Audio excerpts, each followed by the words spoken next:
ಕಾಶ್ಮೀರದಲ್ಲಿ ಉಗ್ರರು ಅಟ್ಟಹಾಸವನ್ನ ಮೆರೆದು 27ಕ್ಕಿಂತ ಹೆಚ್ಚು ಜನರನ್ನ ಬಲಿ ಪಡೆದುಕೊಂಡಿದ್ದಾರೆ. ಈಗ ಆ ಉಗ್ರರ ರೇಖಾಚಿತ್ರವನ್ನ ಕೂಡ ಎನ್ಐಎ ಬಿಡುಗಡೆ ಮಾಡಿದೆ. ಉಗ್ರರ ದಾಳಿಯಲ್ಲಿ ಇಬ್ಬರು ಕನ್ನಡಿಗರು ಬಲಿಯಾಗಿರೋದು. ಆಂಧ್ರ ಮೂಲದ ಬೆಂಗಳೂರ ನಿವಾಸಿಯೂ ಕೂಡ ಮೃತಪಟ್ಟಿದ್ದಾರೆ.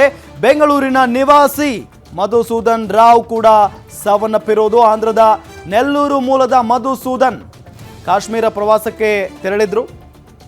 ಆ ಸಂದರ್ಭದಲ್ಲಿ ಆಗಿರುವಂಥ ಘಟನೆ ಇದು. ಮಧುಸೂದನ್ ಬಗ್ಗೆ ಸ್ನೇಹಿತರ ಪ್ರತಿಕ್ರಿಯೆ, ತುಂಬ ಒಳ್ಳೆ ವ್ಯಕ್ತಿ ಅವರು, ತುಂಬ ನೋವಾಯಿತು.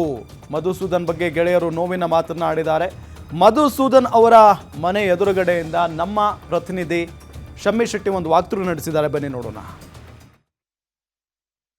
ನಮಸ್ತೆ ವೀಕ್ಷಕರೇ, ನಾನಿವತ್ತು ಕಾಶ್ಮೀರದ ಉಗ್ರರ ಗುಂಡೇಟಿಗೆ ದಾಳಿಗೆ ಬಲಿಯಾದಂತಹ ನಮ್ಮ ಕನ್ನಡಿಗರಲ್ಲಿ ಒಬ್ಬರಾದಂತಹ ಬೆಂಗಳೂರಿನ ನಿವಾಸಿ ಮಧುಸೂದನ್ ಅವರ ಮನೆಯ ಬಳಿ ಇದ್ದೇನೆ. ಇವರು ಮೂಲತಃ ಆಂಧ್ರದವರು, ಆದರೆ ಬೆಂಗಳೂರಿನಲ್ಲಿ ಏನು ನೆಲೆಸಿರುವಂಥವರು.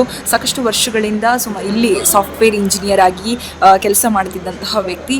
ಬೆಂಗಳೂರಿನ ರಾಮಮೂರ್ತಿ ನಗರದಲ್ಲಿ ನೆಲೆಸಿದ್ರು ತನ್ನ ಫ್ಯಾಮಿಲಿಯೊಂದಿಗೆ.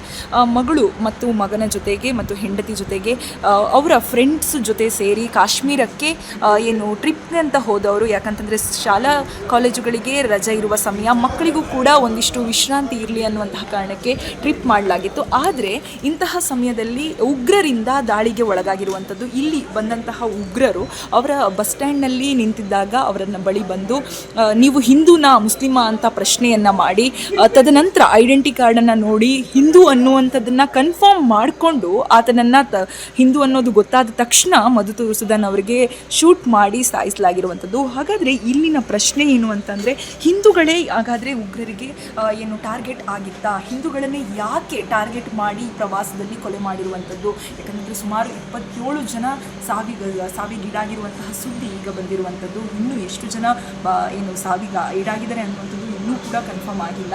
ಹಾಗೆಯೇ ಕರ್ನಾಟಕದ ಮೂಲತಃ 2-3 ಜನ ಕೂಡ ಇರುವಂಥದ್ದು, ಬೆಂಗಳೂರಿಗರು ಒಂದಿಬ್ಬರು ಇರುವಂಥದ್ದು. ಹಾಗಾದರೆ ಹಿಂದೂಗಳೇ ಇಲ್ಲಿನ ಟಾರ್ಗೆಟ್ ಆಗಿತ್ತಾ ಅನ್ನುವಂತಹ ಪ್ರಶ್ನೆ ಮೂಡ್ತಾ ಇದೆ. ಇದ್ರ ಬಗ್ಗೆ ಇನ್ನೂ ಹೆಚ್ಚಿನ ಮಾಹಿತಿ ದೊರಕಬೇಕಾಗಿದೆ. ಇದಾಗಿತ್ತು ಈ ಹೊತ್ತಿನ ವಿಶೇಷ ಸುದ್ದಿ.